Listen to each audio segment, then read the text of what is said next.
はマネリカです。今日は、沖縄離島巡りシリーズ、西表島という場所に来ています。で、午前中は、こういうカヤックに乗って、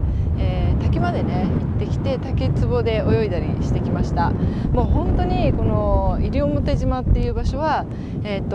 やっぱりね沖縄本島とかとはもうエネルギーが全然違って、それこそもうワイルドな大自然というか、植物のこう生えてる植物とかも違うし、もう空の大きさとか大地の広さとか、川の豊かさとか、あとスピード感とかね、そういうのがすごく違う場所です。で、今私は、今日新月なんですって。だいたいいつも来る時ね、そういう予定とか全然してないんですけれども、こんな感じでそれこそ最適な条件というかに招かれることが多いんですけれども、今日も新月っていうことで、こんなにですね、ここまで朝はもっとかな、波が来てたんですけども、思いっきり引いてますね。で、さっきあそこの島あたりまで、シュノーケリングつけて泳ぎに行ってきました。そんなにニモみたいなね鮮やかな魚がいるわけじゃないけど、すごいブルーの熱帯魚がいたり、お魚さんたちがすごいたくさん泳いでいて、もうお魚さんたちってあんまり私たちが泳いでても気にしないんだよね。全然普通に近くを泳いでいくみたいな感じで、そのね普段の動きというかみたいなのを見せていただきました。で、今日急遽ね、皆さんにもこの風景を分かち合いたくて、また YouTube を撮影させていただいています。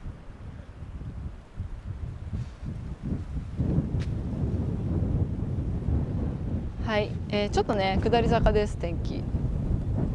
で。本当は今日はシュノーケリングをしにね、なんとか島というところに行って、そこでもうそれこそ美しいサンゴ礁があるらしく、そこに行って泳ぎたかったんですけれども、どうやらね北風というのが入ると沖縄って波が高くなるみたいです。で、船がね出ないということでそれはできなかったんだけど、代わりにねこの星砂のビーチでゆっくりと過ごせました。今ねちょっと実際ねここね星の砂があるんだって。ちょっとね、YouTube 撮ってやっと探そうかと思いますけれども、星の砂があると言われているビーチです。はい、じゃあね、あ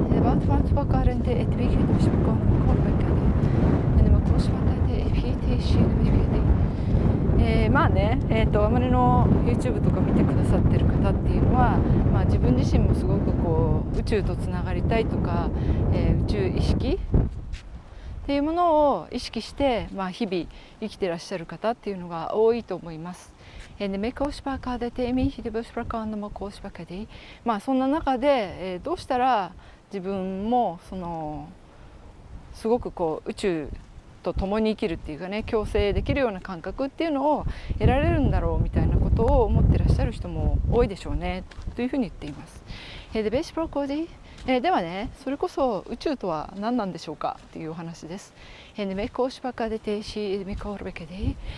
番近くにある宇宙っていうのは実はあなた自身の中にあって、自分自身がどう感じているのかっていうところを深く見つめていくことができると、あなたの宇宙につながることができますよ。あ、こんにちは。午前中一緒だった。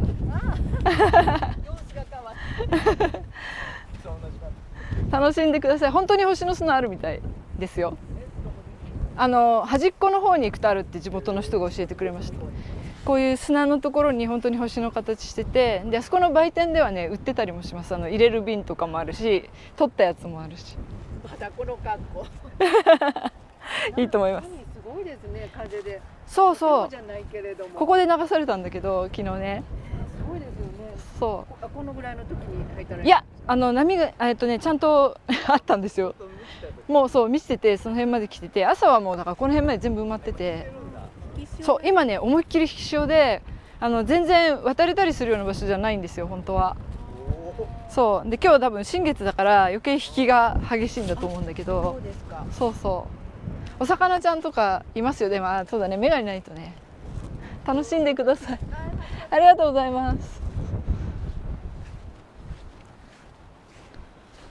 Het beestplant bokor bekadetenti it bikuts pakane tabeshi de bisfrut pakarmot pakadete et bi de bisfrukメケデシンでビクルスパカンダタビヘデビシマウトバカディ。そうそう、自分の中にある宇宙とつながるっていうことがそれこそ、いわゆる皆さんがつながりたいと言っている宇宙というものにつながる一番、でバースプランコーシパカデテンシビケディ、分かりやすい方法ですよっていうふうに言っています。でベシプラウトバカデテンエテビヒデビシプロコンのマトカデテエシピコンメパードボートが片手ベシムとバコールメカデテシその時にとても重要なことっていうか、必要なことは宇宙とはこういうものとかそういったね定義を持たないことですよっていうふうに言っています。自分自身がこういうものだっていうふうに定義してしまったり決めつけてしまうと、実は人間の入力システムである脳みそっていうところは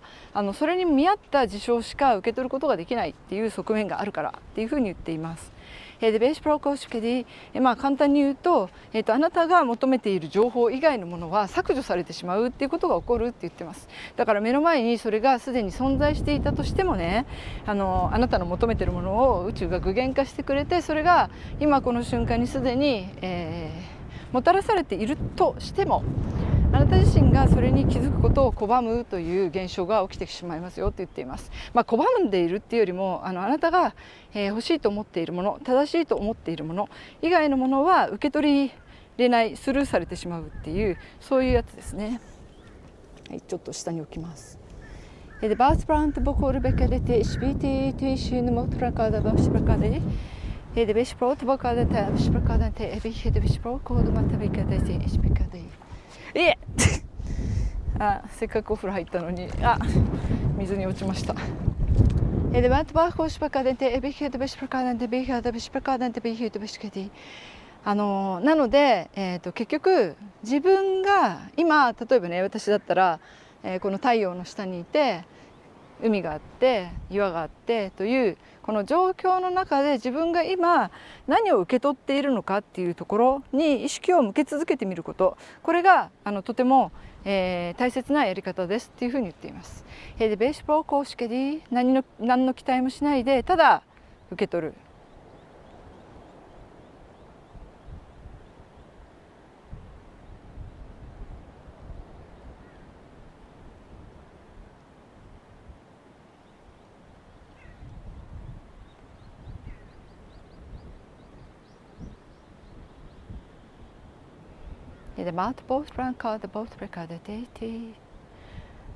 自分に気づき続けていること、そして、あなた自身のその直感や感性を通して、入力されているものに気づき続けていること。鳥が来た。もう本当いろんなことが起こるよね。面白いよね。カメラをカラスに持っていかれそうなので持ちました。そういったことを続けていると自然にあなた自身の感性というものが目覚めてきて、本当に必要のある時に、もうある朝ね目覚めたら何かが変わっているといったレベルで、あなた自身が変化変容しているということに気づくことができるでしょう。期待しないことってすごく大切ですよっていうふうに言っています。例えば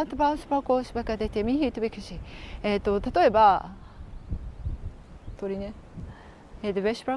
こういうものだというふうに決めすぎてしまうと、そこでね、感性とか思考が閉ざされたような状態になってしまって、それ以上の情報を入力していくことっていうのがとても困難になります。例えばね、今ね来た鳥がカラスじゃなかったらいいのになとか私は思いましたけれども、カラスという存在に対してのイメージを私自身が持っていると、そのカラスが例えばねメッセンジャーとして私の前に現れたとしてね、そのカラス自身が本当にカラスを通してっていうかなが伝えたかったメッセージっていうものを私が受け取り損なうみたいなそういった感じです。でベースプロントばかでチーミヒーでビシプコートばかりなのでその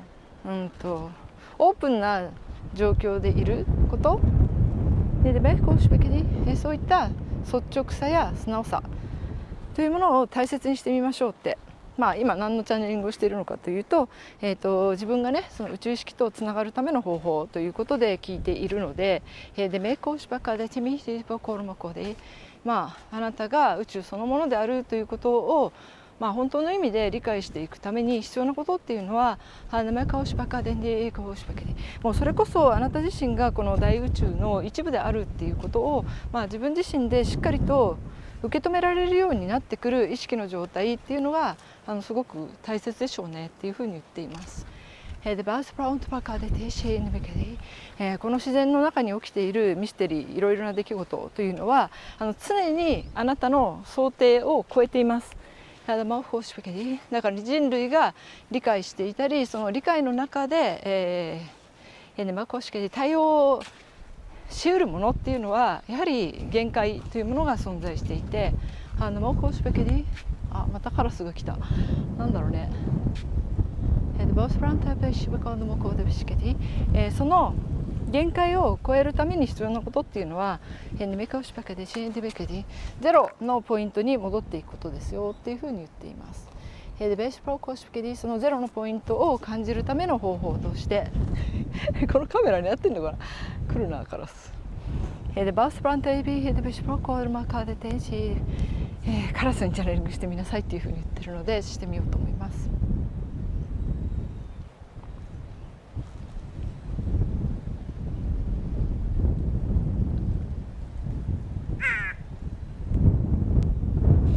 おお、うまい。来ないで怖い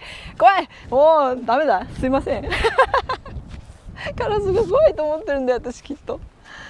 そう今私のとこに来たチャネリングどころじゃなかった。なんだろうね、意識が合っちゃってんのかな。怖がるんじゃないよ。はい、もう一回行きます。来るよ。何、私のペットじゃないんだけど。どうした。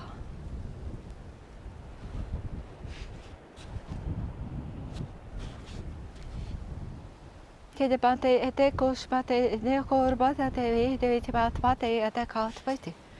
の世界に住む生きとし生けるものすべてはそれぞれの固有の意思を持っているように見えて実はもっと全体性のある意識の中で動かされているという部分もあります。私とあなたはもちろん知らない同士ですけれども来ないで私という存在を通して何かがあなたに何かを伝えようとしているというふうに捉えてって言ってます。私たちのカラスねの集合意識としては人間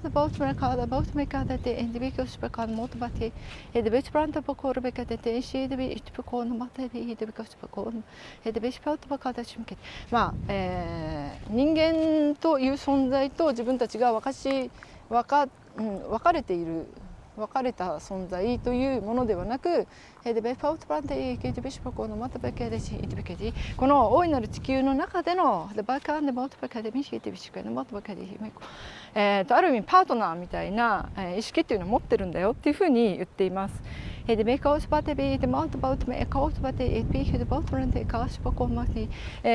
言ってもね、別に私たちがあなたたちと友達であるという意識を常に持ち続けて行動しているとかいうこととは大きく違って、私たちはこの生きとし生ける自然の中で自分自身の意識や意志に従い自由に空を飛び自由に自分たちのテリトリーを広げそこで好奇心の赴くままにいろいろなものを採取し、そしてそれを運び命を育んでいる存在です。今みたいなこういった形で私たちのエネルギーの中に神の意志が宿る時、マウトパーコーシュパケディ、私たちを通していろいろなメッセージがその方に伝えられていきます。でメコーシュパカデテミヒテベシパコードマカディ、例えばね注意しなさいっていうことを伝えている場合もあるし、マコーシュパケディ、あなたたちを歓迎しますよっていうことを伝えている場合もあるし、例えば今の状態だとこうやって、私たち知らない者同士がこういった形で交流していくというチャンスっていうものも実はあるんだっていうことを伝えにわざわざやってくるということもあるし、めかしそれは、私というカラスという存在がそれをしたいと思ってしているのではなく、その大いなる意識の中でのバッファートパケで役割として、そういったことが起きうるということを示しています。メカオシペケディ、風の音に耳を澄ませなさい。メカオシペケディ、大地の響きに耳を澄ませなさい。そして、恐れというものからこの世界を受け取るのではなく、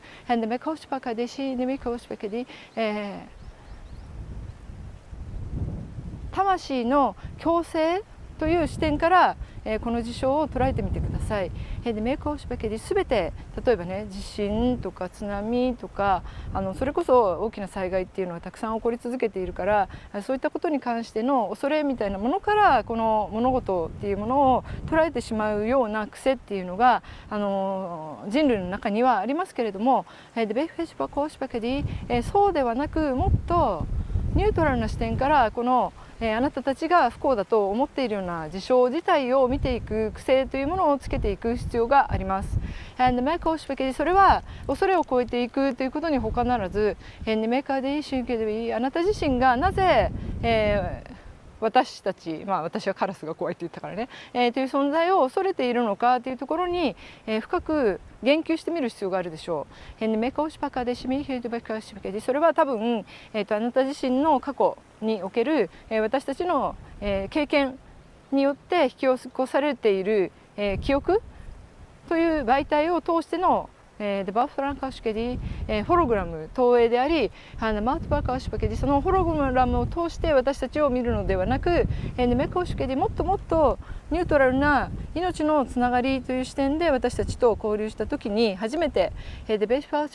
然が伝えてくれている豊かさや意味っていうものを教科書通りにね、その知識として捉えるのではなく、本当の意味で自分自身でもしかしたらこういうことなのかなっていうことがもっともっと受け取れるようになってくるでしょうって言っています。その脳の深いところ、あなたたちの潜在意識の深いところにある恐れとか恐怖の感覚というのは、それこそ、生きるということ、サバイバル、あなたたちの、祖先、ずっと遡っていった祖先が生きるということに対して積み重ねてきたその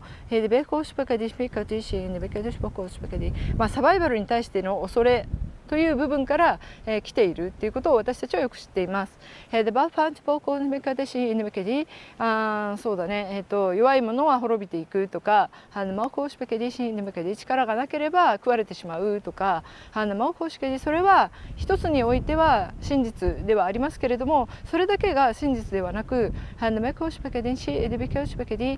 の共生とか循環というものの中で、あなたたちの肉体は滅びたとしてもまた違ったものとしてそのエネルギーは生き続け、そして、そのものの中にあなたという命が宿ることができるっていうことを思い出してみてください。これが今日のね、私たちからのメッセージですっていうふうに言っています。はい、宇宙連合光の表記よりということですね。はい、恐れというものを超えていくっていうことは、私自身もね、今見ていただいているようにカラスに対して怖がってるってね、いうような状況だったりするし、それを超えていくことってもしかしたらね、難しいことであるかもしれないんだけれども、怖がるという視点から物事を捉えるという癖ができてしまうと、さらに、物事を複雑化していくんだなっていう、じゃあどうすればいいのとかも思いますけどね。はい、ところが今日の私の感覚です。はい、ということで、私があそこでカラスをね、じーっと怖がらないでじーっと待ってたらどうなんだろうね。この携帯をカラスに加えられて持っていかれるとかね。そうそう、何かを持っていかれるトラウマは、前沖縄のね、とても素敵なところに泊まった時に、お庭のところにね、じゃあクリスタルとサンストーンを、なんつうの、光に当ててエネルギーチャージして、それをね皆さんにお届けしようと思ってすごいたくさん置いてたわけですよ。インドから買ってきたやつ。そしたらね、ちょっと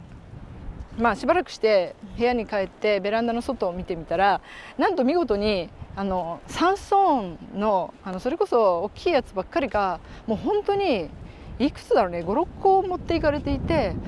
でなんでカラスかっていうと、途中に落としてあったりするんだよね。クリスタルじゃなくてね、サンストーン持ってったの。でサンストーンで多分肉の色に近くって、さらにね金色のキラキラが入ってるから、すごくそうカラスがキラキラ好きだったり、お肉とかね、そういう赤いものをよく持っていくという話も聞くから、その辺のところで狙われてしまったんだろうとは思うんですけどね。それがショックすぎて、私がこの携帯をなくしたらどうやって生きていけばいいのっていうところで、恐れを感じましたはい、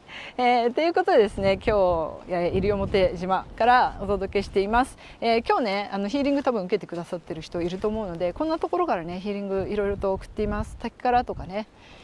本当にすごいです。また西表来たいなと思います。なんか西表でのリトリートとかも結構っていうか、だいぶですごい浄化が起きそうな感じ受けますね。すごいね。機会があって気分が向いたら、そういったこともやりたいなとか思っていますので、ご興味のある方は、告知概要欄の方にいろいろと書いてありますのでご覧になってみてください。はいへいだって、ということで天音理香が今日もお届けしました。皆さん今日は一日どんな一日でしたでしょうか。またお会いできることを楽しみにしています。どうもありがとうございます。チャンネル登録してね。ではではまたね。動画をご覧いただきありがとうございました。この動画がいいなというふうに思ってくださったら、いいねボタンやコメントをぜひ入れてくださいね。皆様の声をいつも楽しみにしています。私の公式 LINE では、宇宙の法則を楽しみながら学ぶをテーマに、すごろくやクイズが楽しめたり、イベントのお知らせなど盛りだくさんで配信しています。よかったら天音の LINE 公式アカウントに登録をしてくださいね。詳しくは下の概要欄にあります。それでは皆様、最後までご覧いただきましてありがとうございました。またお会いしましょう。またね。